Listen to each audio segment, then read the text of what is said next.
กินก๋วยเตี๋ยวก่อนถ้วยละ20 บาท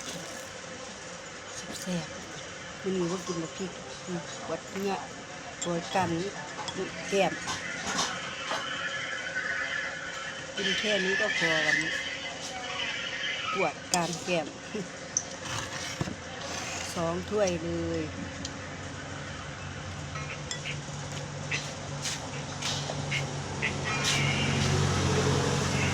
เตี๋ยวถ้วยละ20 บาทป้าเด็ก2 ถ้วย